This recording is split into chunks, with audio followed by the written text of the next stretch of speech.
10 minute यहाँ रुककर हमारी बस फिर आगे निकल गई।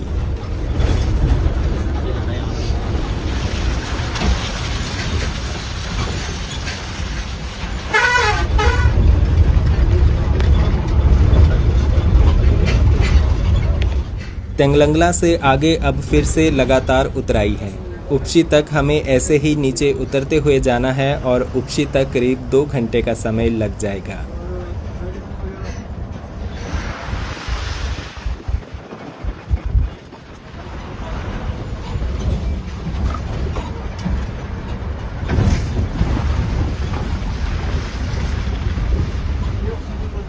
पास के इस तरफ धूप कम आती है और यहाँ साल भर बर्फ जमी रहती है।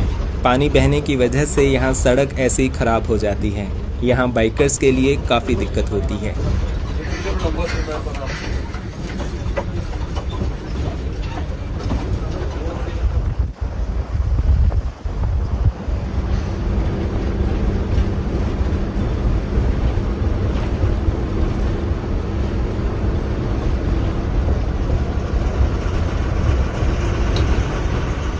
तेंगलंगला टॉप से नीचे उतरकर अब हम इस घाटी में पहुंच गए हैं और इसी घाटी में उतरते हुए अब सिंधु नदी के किनारे उपशी तक पहुंचेंगे।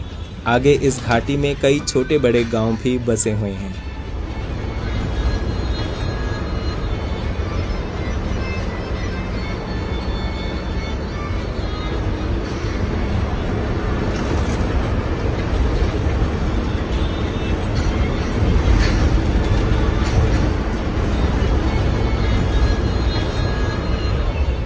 ये रुमसे गांव है और यहाँ पर काफ़ी घर, दुकानें, होमस्टे, कैफ़े और रेस्टोरेंट्स बने हुए हैं। मनाली जाने वाले कई ट्रक्स यहाँ रात को रुक जाते हैं और फिर सुबह जल्दी आगे का सफ़र शुरू करते हैं।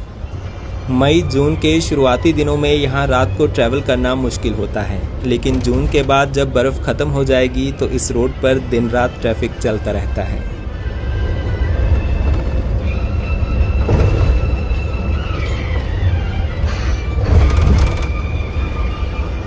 अब यहाँ उतराई में हमारी बस भी काफ़ी तेज़ चल रही है।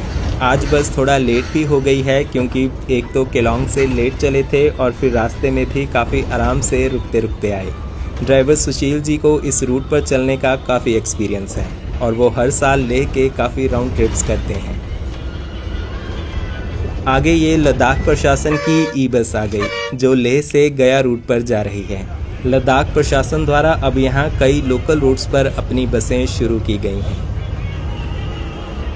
इसके बाद फिर हम तमाम चढ़ाइयाँ उतराइयाँ पार करके फाइनली पहुँच गए इंडस यानी सिंधु नदी के किनारे उपशी। अब आगे लेह तक का रास्ता सिंधु नदी के किनारे किनारे ही है। यहाँ उपशी में भी लद्दाख पुलिस का बैरियर है और यहाँ पर बस को एंट्री के लिए रुकना पड़ता है। इस रास्ते पर कुल 4 चेक पोस्ट आते हैं और इस हाईवे पर इंडियन सिटीजन्स को तो कोई परमिट नहीं चाहिए, लेकिन फॉरेनर नेशनल्स को यहाँ पर ILP दिखाना होता है। इसके बाद उपशी में बस टी ब्रेक के लिए रुक रही है। सुबह भरतपुर में ब्रेकफास्ट, दोपहर को पांग में लंच और अब शाम को उपशी में टी ब्रेक। केलोंग से लेह के बीच ये 3 फूड ब्रेक्स होते हैं। लेह यहाँ से 47 किलोमीटर दूर है और इसमें करीब 1 से 1.5 घंटे का समय लग जाएगा। शाम ढल गई है और अब कुछ देर में अंधेरा भी हो जाएगा। अब यहाँ एक कप चाय पीकर फिर आगे का सफ़र शुरू करते हैं।